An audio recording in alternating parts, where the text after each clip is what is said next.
Hallux valgus is a very common foot deformity. What it means is that your great toe is tilted in a medial direction. So people ask me, "Okay, why is it so? Why my uh, thumb is deviated in inside?" So most of these cases are hereditary or a genetic predisposed cases, and it occurs without any cause. So if I classify the causes are intrinsic or extrinsic. The only extrinsic cause or the external cause which you can modify is your footwear. So if you are wearing a high heel and a narrow toe box shoes, then it may be a cause of development of a hallux valgus. Now coming to the intrinsic causes. Intrinsic causes, as I told you, are hereditary. You can have genetic predisposition to develop a hallux valgus. It is more common in ladies as compared to gents. It is more common in patients who have ligament laxities. It is more common in patients who are having problems like rheumatoid arthritis. It is more common in patients who are having cerebral palsy, and more commonly in our day-to-day practice, those patients who are having flat foot, they are also at a higher incidence of development of a hallux valgus deformity. Now hallux valgus is a multiplanar deformity.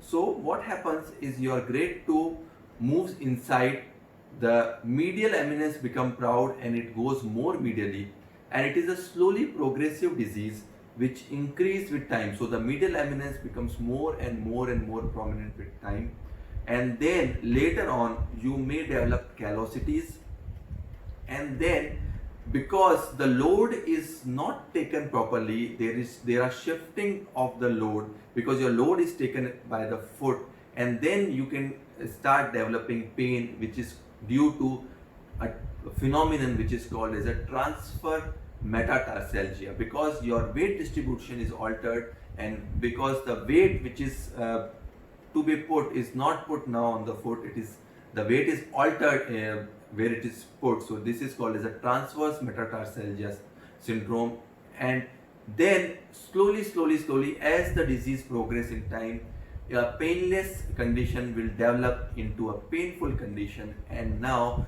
you will be having pain also along with the cosmetic deformity. So the usual process is a great toe outward deformity of the metatarsal, and slowly it's a pronation and a rotation component as well. So what happens is the muscles on the internal side, which is called as the adductor hallucis, becomes tight and it pulls your great toe on the inside. Apart from that, your thumb is rotated outwards, so the sesamoids also will shift onto the lateral side, and the thumb will become in a rotated and internally curved position.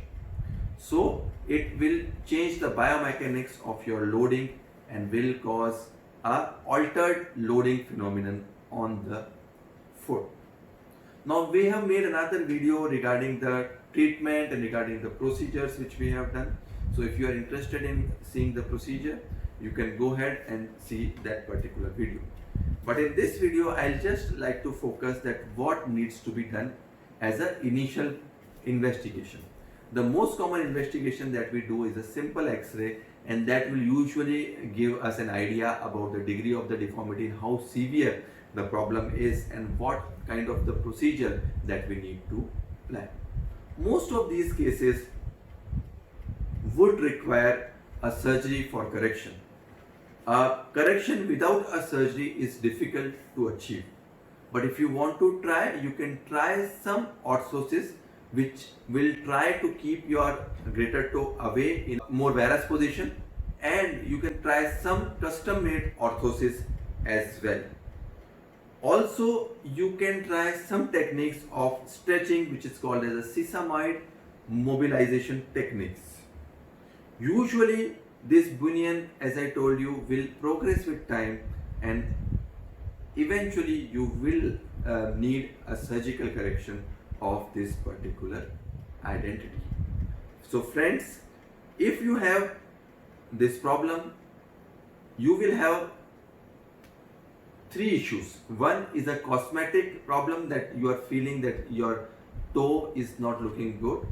Second, you will have a pain that is because of the transverse metatarsalgia, or due to development of arthritic phenomenon, or due to a pronation and the rotational deformity of the foot. Occasionally there is compression and pressing of the digital nerve as well, which can also cause pain. And occasionally there is the abductor muscles which is weak, and which will lead to a weak medial capsule and a tight lateral capsule. So all this pathophysiology is responsible for the causation of a hallux valgus deformity. We will cover the evaluation and the treatment part in a different video, and I'll suggest you to please see that video for the evaluation and the treatment part. Thank you.